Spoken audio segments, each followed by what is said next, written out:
Bueno, buenas tardes, hermanos. Vamos a terminar por fin el capítulo 1 de Juan. Y de la misma forma que hemos visto dos testimonios anteriores, hoy vamos a ver el testimonio de los primeros discípulos de Jesús. Es decir, primero vimos el testimonio de Juan, el discípulo amado, que da muchos títulos cristológicos a Jesús, ¿no? Mucho que tiene que ver con, dijéramos, alta teología, ¿no? Que apelaba al Antiguo Testamento como el Verbo, el Hijo de Dios, su eternidad, el que es creador. Luego hemos visto también en los siguientes versículos a Juan el Bautista, también alguien que viene a dar testimonio de Jesús, alguien que dice que es el Cordero de Dios, el que bautiza con el Espíritu Santo. Y en el resto de los versículos, que es a partir del 35, vemos los primeros discípulos de Jesús.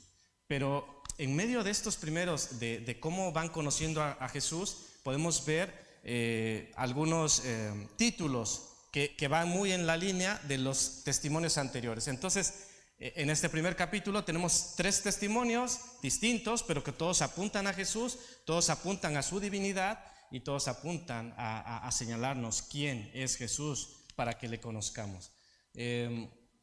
Vamos a ver estos últimos versículos en tres partes, dividido en estos títulos que encontramos, como lo son el Mesías, el Hijo de Dios, el Rey de Israel, y el último, que esto no lo dicen los discípulos, sino el propio Jesús, en el versículo 51, el Hijo del Hombre.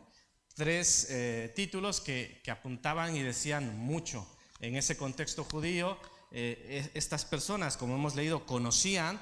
Hemos hallado al del que escribió Moisés en la ley y los profetas, o sea, conocían la ley y los profetas, conocían el Antiguo Testamento y veían en Jesús de Nazaret el cumplimiento de las profecías. Bueno, vamos al primero, el Mesías. Este título lo podemos encontrar en el versículo 41. Quizá muchos de nosotros estemos familiarizados, seguramente, pero como os he dicho anteriormente, hay personas que muy legítimamente pues dicen: yo no sé qué es esto de Mesías. Así que Mesías viene del hebreo Mashiach, que significa en castellano ungido o elegido. O elegido, y que en griego viene de Christos. Entonces, Christos, Mesías y ungido es lo mismo, pero ¿en qué? En tres lenguas distintas. Pero sé que alguien que no esté relacionado con estos términos puede decir: ¿me estás hablando de tres cosas distintas? ¿Cristo, Mesías y ungido? No, estamos hablando de lo mismo. Mesías, ungido y Cristo significa lo mismo. Así que sobre lo que significa ungido, claro, nosotros podríamos decir: ¿a qué se refiere? ¿Qué quiere decir con esto? Pero en los tiempos bíblicos, ungir con aceite a alguien significa que estaba apartado o consagrado para algo. En este caso, el ungido ya no es como alguien importante, ¿no? Sino el importante. En este caso, Mesías no era alguien ungido como lo pudieron ser algunos reyes, sino este era el ungido, el Mesías, el más importante, una expectativa muy grande que había en el pueblo judío sobre este Mesías, que era esperado, y que debemos saber que muchos judíos hoy, en 2021, siguen esperando el Mesías, ¿cierto? Y dices: wow, cuánta espera. Jesús ya vino, el Mesías ya vino, pero ellos siguen esperando su Mesías. Es interesante de dónde viene esta expectativa. Os leo un par de lecturas para que veamos de dónde ellos tenían esta expectativa. Isaías 42:1 dice: he aquí mi siervo, yo le sostendré, mi escogido, es decir, mi ungido, en quien mi alma tiene contentamiento, he puesto sobre él mi espíritu, él traerá justicia a las naciones. Aquí había una profecía de un ungido que traería justicia a las naciones. Entonces dicen: ¿quién es ese ungido? ¿Cuándo vendrá? Queremos conocerle, le esperamos. Y hay una lectura muy interesante que me parece que es la que hizo André en Isaías 61, versículos 1 al 3, que esta es tremenda. Me encanta por la conexión que tiene luego en Lucas 4, cuando Jesús dice: esto se ha cumplido delante de vosotros. Y dice así: el Espíritu de Yahvé el Señor está sobre mí, porque me ungió Yahvé. Otra vez, me ungió el Mesías, me ungió Yahvé, me ungió Dios. Me ha enviado a predicar buenas nuevas a los abatidos, a vendar a los quebrantados de corazón, a publicar libertad a los cautivos y a los presos apertura de cárcel, a proclamar el año de la buena voluntad de Yahvé y el día de venganza del Dios nuestro, a consolar a todos los enlutados, a ordenar que los afligidos de Sión se les dé gloria en lugar de ceniza, óleo de gozo en lugar de luto, manto de alegría en lugar de espíritu angustiado, y serán llamados árboles de justicia, plantío de Yahvé para gloria suya. Entonces, los judíos deseaban este libertador, deseaban estas buenas noticias, deseaban a este personaje, a este ungido de Dios, que debía ser del linaje de David y que les liberaría de la servidumbre extranjera. Y es interesante que Jesús, como yo os he dicho en Lucas 4, 20, 21, dice lo siguiente: Jesús va a la sinagoga, está entre todos aquellos y le dan la lectura, le toca la lectura y le dan un rollo. Justamente es el rollo de Isaías. Obviamente ellos no tenían Isaías 61, tenían un rollo y le toca leer una porción. Y lee esa porción, Isaías 61, lo que nosotros hemos leído. Y estas son las palabras después de la lectura. Dice: y enrollando el libro, lo dio al ministro y se sentó. Y los ojos de todos en la sinagoga estaban fijos en él, en Jesús. Acaba de leer, da el rollo y se sienta. Y todos están, porque claro, al sentarse en aquel contexto viene la enseñanza, ¿no? El maestro se sentaba para enseñar. Pero ¿qué es lo que les dice? Versículo 21, comenzó a decirles: hoy se ha cumplido esta escritura delante de vosotros. Lo que dice la escritura, lo que dice Isaías de aquel ungido del Señor, hoy delante de vosotros se ha cumplido.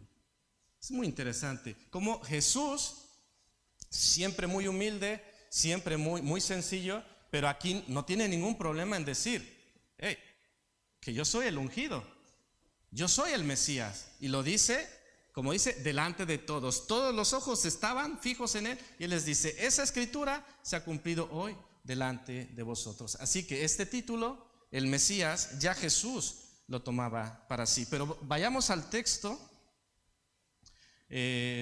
Juan narra y dice que ya estaban en ese tercer día de esta narración que nos viene dando. El día anterior hemos leído la semana pasada que Juan, al ver a Jesús, que Jesús venía a él, le dijo: he aquí el Cordero de Dios que quita el pecado del mundo. Ahora es una escena un poco parecida. Dice que el siguiente día otra vez estaba Juan, pero dice que ahora estaban dos de sus discípulos. Puede ser que el día anterior también, solo que no lo menciona, pero en esta ocasión sí menciona que había dos de sus discípulos. Y volvió a decir, cuando ve a Jesús, dice: he ahí el Cordero de Dios. Pero ¿qué pasa? Hay algo distinto al día anterior. El día anterior, he aquí el Cordero de Dios, y no hay algo distinto en ese sentido. Pero hoy estos dos discípulos, versículo 37, dice que le oyeron hablar los dos discípulos y siguieron a Jesús. O sea, este testimonio estaba dando resultado. Juan no se cansaba de repetir que Jesús era el Cordero de Dios, que Jesús era el que bautizaba con el Espíritu Santo, que Jesús era el Hijo de Dios. Y lo decía, y llegó el momento en que los discípulos dijeron: hombre, ¿por qué es tan especial Jesús? ¿Qué tiene de especial Jesús? Y le siguieron. Pero no solo le siguieron, es interesante, sino que se quedaron con él, y en aquella experiencia no solo supieron quién era, sino que pudieron proclamar y reconocer que habían hallado al Mesías. Así que esta decisión cambió sus vidas. Esa decisión de seguir a Jesús, no volvieron atrás. De hecho, el relato nos dice que no solo siguieron a Jesús ese día, sino que permanecieron con él hasta que Jesús fue llevado al cielo. Pero es interesante no perder de vista la misión del enviado. Juan el Bautista no venía a hablar de sí, sino de Jesús. Así que imaginaros, 2 de sus discípulos, alguien podría decir, uy, me han traicionado, me siento celoso, ¿no? Porque estaban conmigo y ahora están con él. No, al contrario, es necesario que yo mengüe y que él crezca. Entonces lo tenía bastante claro. Y cuando 2 de sus discípulos deciden seguir a Jesús, él no tiene ningún problema. Al contrario, podría decir misión cumplida, porque es a lo que he sido enviado. Es muy interesante la pregunta que lanza Jesús. Dice versículo 38, y volviéndose Jesús y viendo que le seguían, les dijo, ¿qué buscáis? Jesús, no sabemos hacia dónde se dirigía, pero de repente se da cuenta que 2 le siguen, y volviéndose les dice, ¿qué buscáis? Y ellos le responden, ¿dónde moras? ¿Dónde vives? Como diciendo, queremos hablar contigo, queremos estar tranquilos, quizás solas, para poder conocerte, para saber quién eres, para ver o confirmar lo que ya tanto hemos escuchado de ti. Pero aquí no me gusta mucho lo de la especulación, pero ¿qué pasaría todo aquel día? Porque dice que se quedaron con él. ¿Qué pasaría que lo que hizo Andrés fue salir, buscar a su hermano y decirle, hemos hallado al Mesías? Con todo lo que implicaba, ¿no? Ellos eran judíos, conocían las escrituras y hablaban, sabían, conocían de este ungido. Y él dice, hey, ese ungido lo hemos encontrado, lo hemos hallado, y es Jesús de Nazaret. Así que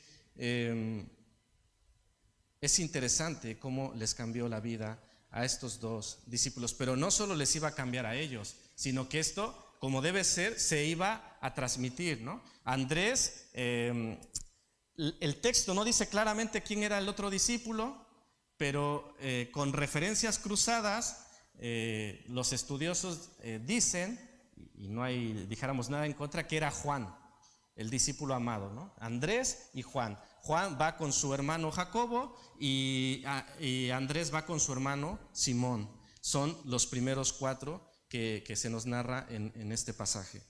Así que se hace una declaración maravillosa por pescadores. No perdamos de vista quiénes eran ellos. Pescadores, pero pescadores que conocían la escritura. Y estos sencillos pescadores dicen, Jesús es el Cristo. Jesús es el Mesías. Jesús es el enviado. Y esto, hermanos, no es poca cosa. Jesús es el Cristo, un título tremendo para lo que muchos era un hombre sencillo, un hombre común y corriente, un hombre que era de Galilea, que era de Nazaret y que era hijo de un carpintero. ¿Cómo se podía decir? Un judío, dijéramos, ¿cómo podía un buen judío hacer esta declaración? No era bien visto, no podía ser bien visto. Pues, ¿cómo tú dices que eres judío y dices de un hombre que es el Mesías? O sea, estás mal. Pero ellos habían estado con Jesús, le habían conocido y quedaron convencidos. Jesús es el Mesías. Pero la historia continúa y luego en el versículo 49 dice, vemos ya que Felipe es llamado y luego Gamaliel también recibe el testimonio sobre Jesús. Así que antes de pasar a lo de Rey de Israel, quiero deciros, porque lo que dice Natanael dice, versículo 49, Rabí, tú eres el Hijo de Dios, tú eres el Rey de Israel.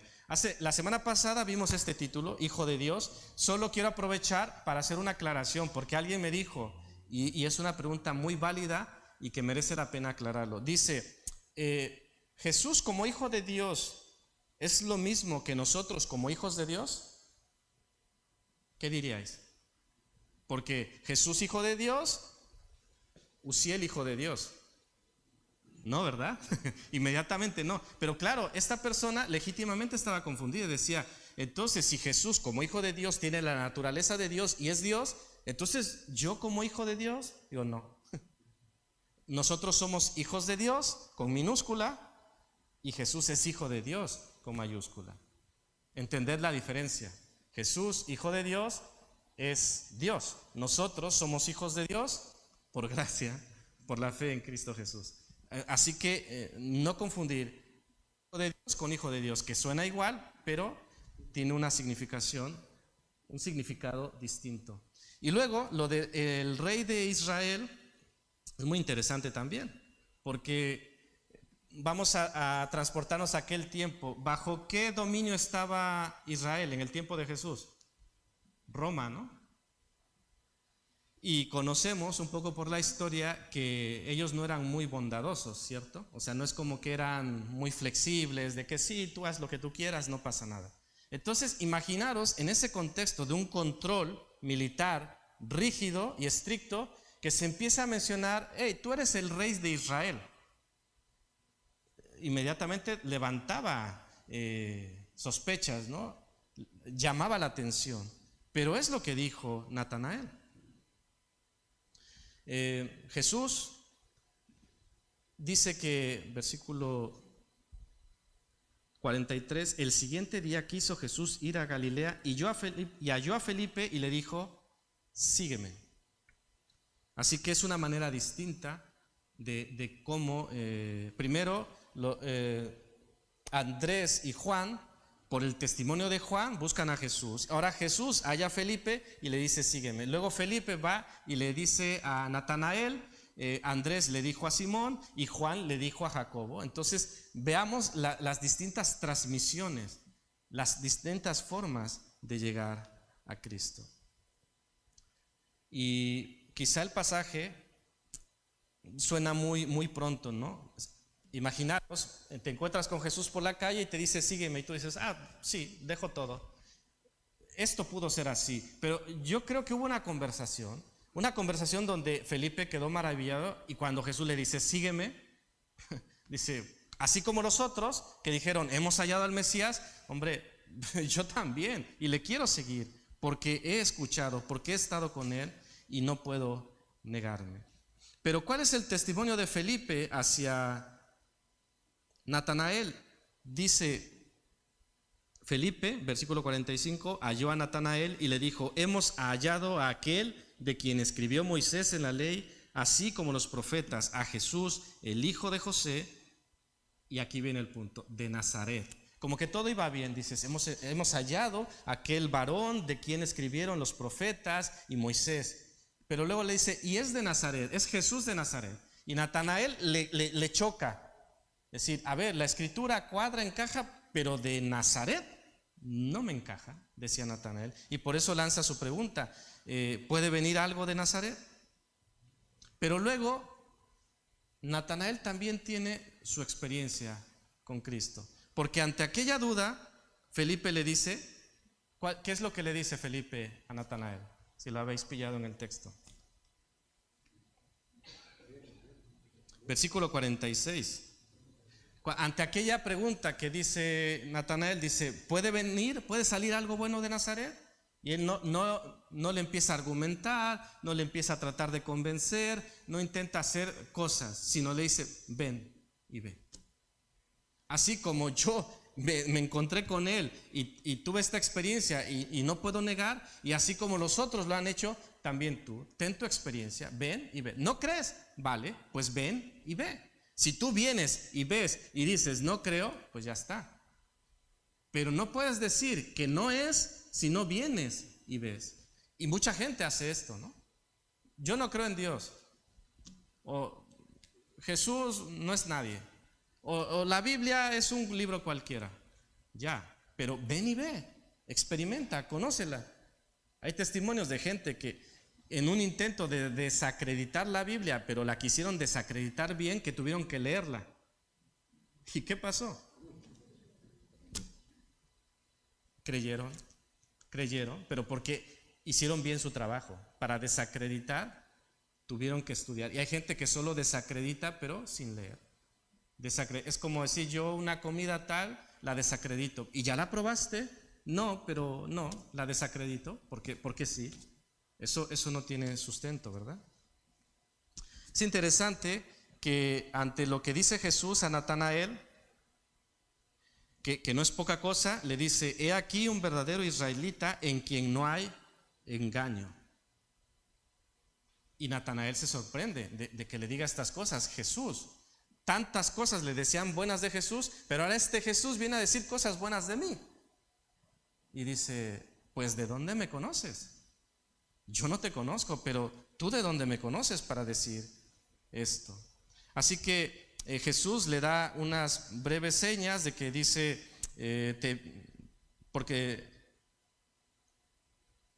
respondió Jesús y le dijo: porque te dije que te vi debajo de la higuera, ¿crees? Versículo 48, dice: antes que Felipe te llamara, cuando estabas debajo de la higuera, te vi. Y con solo esto, ¿qué responde Natanael? Rabí, tú eres el Hijo de Dios, tú eres el Rey de Israel. Muy poco necesitó para lanzar algo tan fuerte Natanael. El texto quizás se queda un poco corto en mostrarnos el esplendor de aquel encuentro, el esplendor de las palabras de Jesús hacia este hombre. Pero lo que sí podemos entender desde el texto es que este hombre quedó tan impactado que le dice: Rabí, tú eres el Hijo de Dios, tú eres el Rey de Israel. Otro título más para ese hombre de Nazaret. Entonces, este Jesús de Nazaret, imaginaros, es el Verbo, es creador, es eterno, es el Cordero de Dios. O sea, tanto título sobre este Jesús. Pues ¿quién era este Jesús? Pues nada más y nada menos, como nos lo presenta Juan, es Dios encarnado. Vayamos al último título: Hijo de Hombre. Como ya os dije, esto no es algo que los discípulos hayan dicho, sino que en aquella referencia que hace Jesús a Génesis 28 con Jacob y aquella visión que tuvo, dice: de cierto te digo, de aquí adelante veréis el cielo abierto y a los ángeles de Dios que suben y descienden sobre el Hijo del Hombre. Y claro, sobre el Hijo del Hombre, ¿quién es el Hijo del Hombre? ¿Qué es Hijo de Hombre? ¿Qué quieres decir con esto? Pero no era sino otra referencia a la profecía y a un título cristológico.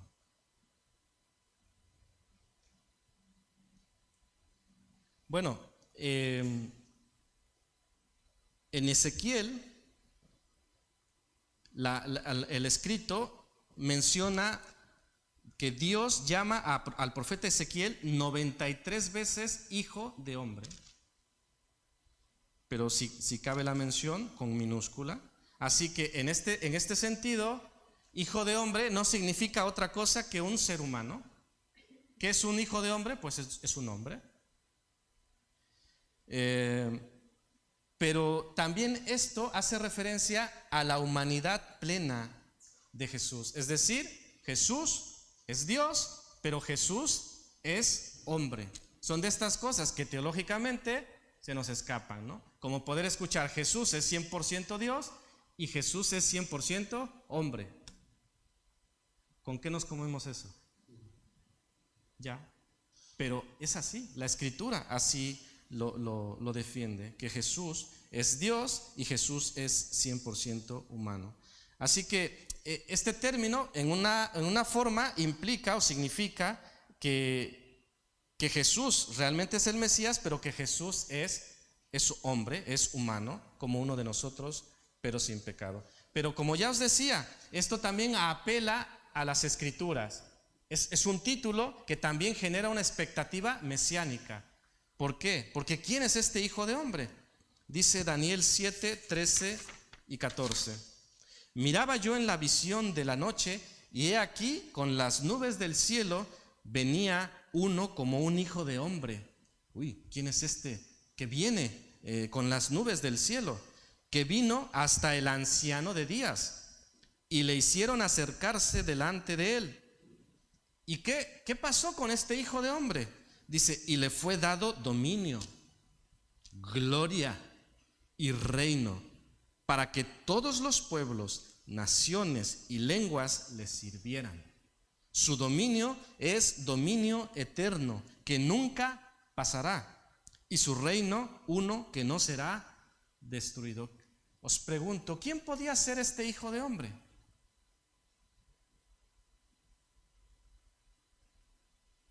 Y lo maravilloso es que Jesús dice, ese hijo de hombre, versículo 51, soy yo. Me encanta. Jesús es Dios y no tiene por qué esconderlo, no tiene por qué negarlo. Él es quien es. Y Él es este hijo de hombre. Y sobre la referencia de la escalera, de la visión de Jacob, es el puente entre el cielo y la tierra. Él es el camino, la verdad y la vida. No hay otro mediador entre Dios y los hombres, sino Jesucristo, hombre. Entonces, el cumplimiento de esa visión de Jacob en Génesis 22, ¿sí es Génesis 22? Se cumple en Jesús, como un montón de escrituras más, como un montón de profecías más que se están cumpliendo en Jesús. Así que el testimonio de estos hombres, el testimonio del Bautista y el testimonio de Juan apuntan a que sepamos quién es Jesús. Así que Jesús no solo es el carpintero de Nazaret, Jesús es Dios. Jesús y todos los títulos que hemos visto, que hemos aprendido en este solo primer capítulo. Así que, como ya os decía anteriormente, Juan va con todo. Capítulo 1 y nos ha bombardeado con títulos cristológicos sobre Jesús que tienen cumplimiento y referencia en el Antiguo Testamento. No es como que algo que se inventa para que suene bonito, sino que apela a títulos que ya están allí de muchos años atrás y ahora dice, todo esto se está cumpliendo en este hombre. Todo. Muchas profecías que se habían cumplido y como ya las conocemos, ¿no? Dónde había de nacer, cómo iba a ser todas estas cosas, gente que iba a venir a visitarle, los pastores, los ángeles, todo apuntaba hacia Jesús. Pero bueno, esto es cuanto al relato, en cuanto a lo que nos dice el texto, pero quiero llevaros a unas conclusiones, a qué podemos aprender de todo esto, qué es lo que podemos aplicar a nuestras vidas. Y por supuesto, algo que salta a la vista es esta gran pregunta: ¿qué buscáis?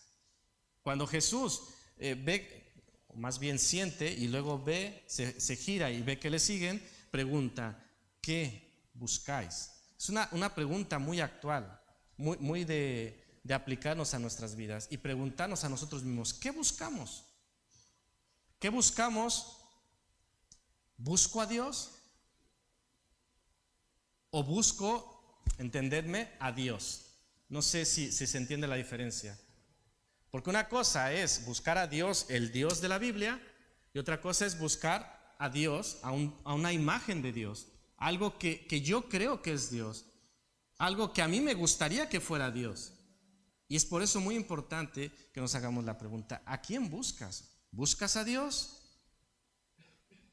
Pero buscamos a una idea distorsionada de Dios. Es decir, si nosotros a lo mejor podríamos tener un recuento de 100% de que busco a Dios, pero a lo mejor no tenemos un recuento de 100% de qué significa Dios o qué es para ti Dios, porque para alguien Dios puede ser a alguien que le quita de los problemas.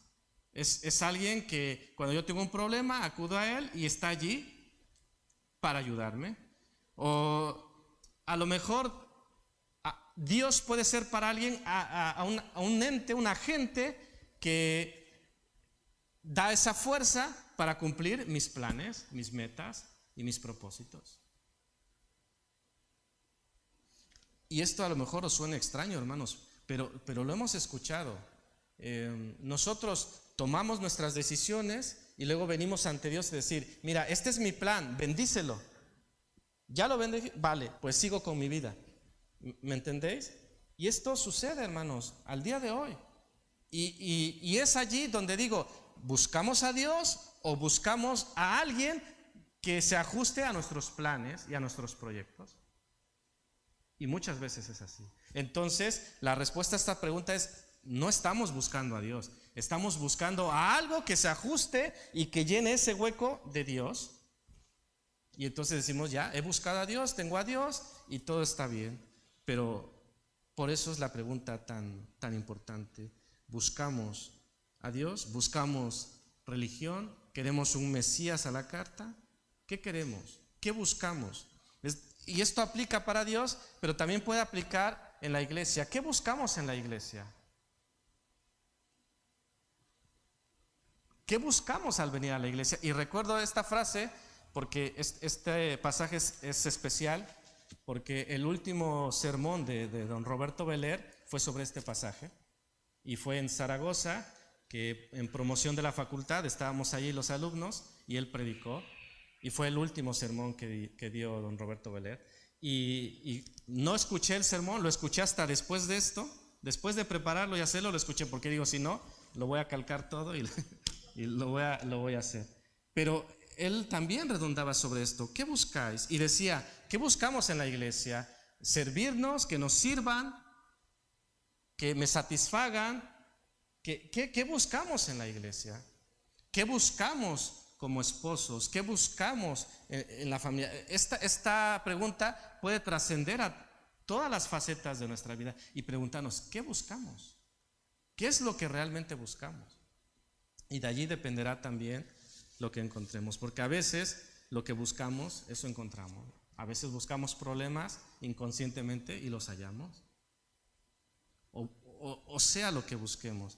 Así que es importante que sepamos qué es lo que buscamos, que definamos realmente si buscamos al Dios de la Biblia o buscamos algo a la carta. Así que cada quien puede responder esta pregunta, y vamos al punto número 2, donde dice: cuidado con los prejuicios. Y por eso Felipe decía: ven y ve. Lo que ya decíamos, en Natanael había un prejuicio. Cuando él escucha Nazaret, inmediatamente, y lo que dije en la mañana, había un prejuicio de decir: hombre, de Nazaret puede venir algo bueno. Esta gente se contamina, hay más paganismo en esa zona, en esa región del norte, y nosotros somos aquí más del centro, más puros, ¿no? Más santos, tenemos el templo, y como que había un instinto, un sentido de superioridad que le llevaba a prejuzgar a Jesús. Y yo pregunto, hermanos, creo que todos hemos crecido con estereotipos, todos hemos crecido con este tipo de cosas. A lo mejor un poco en broma, no sé si os ha pasado, antes, hace muchos años, había muchas películas de indios y vaqueros, ¿sí? ¿Y quiénes siempre eran los buenos? Los vaqueros, ¿no? Entonces eso nos crea un estereotipo de que los indios son malos y los vaqueros son buenos. ¿Por qué? Pues porque lo vemos allí y se nos mete como una idea. ¿Qué otros estereotipos podemos reconocer? ¿Alguien se anima a decir alguno? Por ejemplo, en América, no sé, aquí era muy dado en películas los estadounidenses contra los soviéticos. ¿Y quiénes eran los buenos? Los estadounidenses generalmente eran los buenos, siempre. Son estereotipos que se nos meten y decir: es que ellos son los buenos y los malos son esto, ¿no? Otro estereotipo, y espero que podáis entender, no quiero ofender, pero en casa, a veces en algunos programas que ven los niños y tal, se presentan a los chinos como malos. Entonces, en plan broma, luego sale: ay, los chinos son malos. ¿Y eso es cierto? No, pero son estereotipos que muchas veces en programas, en series, se presentan como gente mafiosa, gente mala, y entonces un estereotipo. Y entonces Natanael tenía un estereotipo sobre los de Nazaret. Y yo pregunto también, hermanos, sobre las distintas formas en que estos primeros discípulos llegaron a Jesús. Esto me hace pensar en los prejuicios que puede haber en los métodos de evangelización. ¿Qué quiero decir con esto? A veces se cree que solo hay una forma de llegar a Cristo. Solo hay una forma de llegar a Dios, ¿de acuerdo? ¿Estáis de acuerdo? ¿Cuál es la única forma de llegar a Dios? Pero ¿cuántas formas hay de llegar a Cristo? Y claro, a veces queremos dogmar sobre cómo se escuchan opiniones, es decir, no, entregar papelitos en la calle ya no funciona. Ahora se tiene que hacer así. Y dices, vale, puede ser. Pero luego entonces, ¿es malo entregar papelitos en la calle? No. ¿Por qué? Porque hay gente que por un papelito ha llegado a Cristo. Si vamos a efectos de rentabilidad, sí podríamos decir, bueno, para efectos de resultados esto es más efectivo que lo otro. Pero en tema de Jesús no se trata de rentabilidad, no se trata de efectividad. Se trata de presentar a Cristo como lo hacían sus discípulos. Por lo tanto, no debemos menospreciar el ministerio según la persona o según los grupos, según las personas que han sido llamados. Os he comentado de este ministerio que existe en Madrid, se llama On the Red Box o la Caja Roja, mejor conocido. Ellos en la Plaza de Sol se paran en una caja roja y ante el público empiezan a proclamar. Yo honestamente, cuando fuimos a ver esto, yo decía, uy, la gente pasa, la gente no escucha, la gente no le interesa. Y quizá mi sentido es decir, este no sería el ministerio más efectivo, pero Dios les ha llamado a esto y ellos tienen testimonios de conversiones. Ahora, si han salvado a 1, a 2, o a 10, o a 20, ha merecido la pena. Entonces, hermanos, ¿cuántos prejuicios podemos tener si estas personas, estos buenos hombres pescadores, en el caso de Natanael, que conocía la Escritura y que como Jesús lo describió, dice, he aquí un verdadero israelita en quien no hay engaño? Pues un verdadero israelita en quien no había engaño, había prejuicio. Entonces, a mí me pone a pensar, ¿será que yo tengo prejuicios? Como decía Judas, ¿no? ¿Seré yo maestro? Pues sí, tengo prejuicios, tenemos prejuicios. ¿Qué aplica? Pues cuidarnos de que esos prejuicios no afecten, no obstaculicen la obra del Señor. Estos prejuicios, como os he dicho, se pueden reflejar en distintas formas. En la forma de evangelizar, en los estereotipos que podemos tener de algunas personas, según de dónde venga, dices, uy, puede venir algo de África, puede venir algo de América, puede venir algo de Asia, puede venir algo de donde se os ocurra. Prejuicios. Y Jesús venía de Nazaret. Jesús era Dios. ¿Era algo bueno? Era lo mejor. Y a Dios le plació que viniera de Nazaret. A Dios le plació que naciera en Belén. Entonces, a veces, ¿cómo nosotros podemos tener las licencias de decir de dónde debe venir lo bueno? Si a Dios le pareció bueno, que así fuera. Es interesante, en versículos anteriores dice que el Sanedrín envió fariseos a preguntarle a Juan quién era. Y Juan, como ya hemos estudiado, les dijo, no hablemos tanto de mí, os voy a comentar quién es Jesús.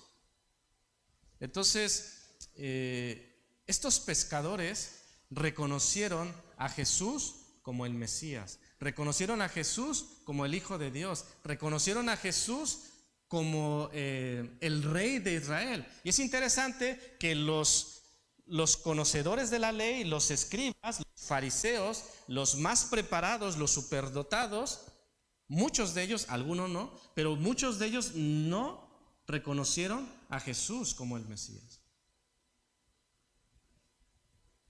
Entonces, prejuicios sobre el que sabe mucho. Ellos sabían mucho, pero no conocieron al Hijo de Dios. Así que, ¿cuál es la vacuna ante el prejuicio? ¿Cuál es la forma de vencer el prejuicio? Decía Felipe a Natanael, ven y ve. Esto puede ser la forma de decir, ven y ve. Deja tus prejuicios, ven y ve. No, yo no quiero saber nada, yo no quiero ni escuchar. Ven y ve.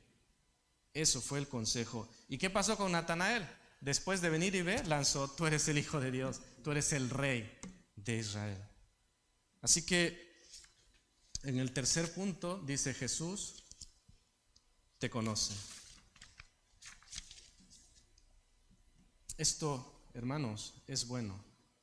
Que Jesús, Juan, el Bautista, el otro, y los discípulos quieren que conozcamos a Jesús.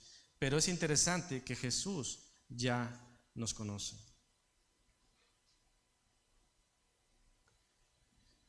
Quiero mencionar el tema de Simón en el versículo 42, que dice, y le trajo a Jesús, y mirándole Jesús dijo, tú eres Simón, hijo de Jonás, tú serás llamado Cefas.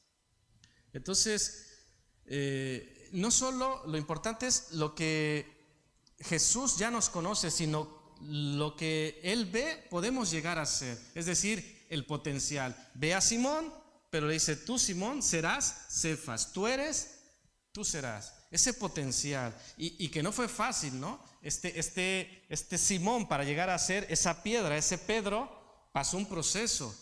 Conocemos en los evangelios la historia de este Pedro, sus reacciones. A veces se hablaba de más, pero al final este hombre fue esa roca que Jesús ya había dicho que sería. Y esto también aplica para nosotros, hermanos. ¿Cómo nos ve Jesús? Nos ve con ese potencial, con ese amor, como decíamos en la mañana, ¿cómo venimos a Jesús? Pues muchas veces venimos muy mal, venimos siendo, como dice Romanos 5:8, siendo enemigos, Él nos amó, siendo rebeldes, siendo testarudos, Él nos amó, pero Él nos dice, pon tu nombre en tu mente y decir, tú eres esto, pero serás aquello. Entonces, lo podemos ver desde el punto de vista individual y también lo podemos ver como iglesia local, como iglesia universal. Lo que el Señor ve en nosotros, que nos conoce, pero que también hacia dónde nos quiere llevar. Y el potencial, y esto no es un secreto, ¿cuál es el potencial? ¿Cuál es el lugar donde Jesús quiere llevar a su iglesia? Lo dice su palabra, ¿no? ¿Quiere una novia? ¿Cómo quiere una novia Jesús? Sin mancha. Es decir, ¿cuál es una expectativa de Jesús para con nosotros? Santidad, fidelidad, que estemos velando. O sea, no son secretos las expectativas que tiene Jesús para nosotros. Y dice allí, así como a Simón, le dijo, hoy eres Simón, pero serás Cefas, serás Pedro. Esto de Cefas y Pedro también es cuestión de idiomas. Es lo mismo, pero uno en arameo y el otro pues en castellano, ¿no? Pedro. Así que también quiero deciros sobre este punto de que Jesús nos conoce, pues el hecho de que ante Él no podemos fingir, ante Él no podemos aparentar, ante Él no es decir me pongo en modo cristiano, me pongo en modo iglesia y todo es maravilloso, mi lenguaje correcto, mi postura correcta, todo bien. Jesús nos conoce, pero no. Lo maravilloso de esto es que nos conoce como somos y nos ama, ¿no? Esto es tremendo, porque quizá si a nosotros nos conociéramos tal y como somos, a lo mejor nos asustaríamos en más de una ocasión. Y Jesús, en lugar de asustarse, nos ama,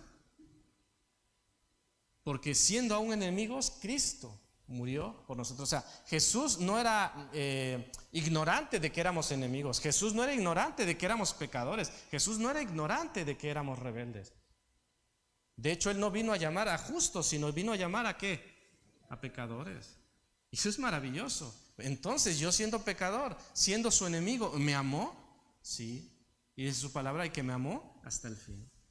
Así que Jesús me conoce, eso es bueno.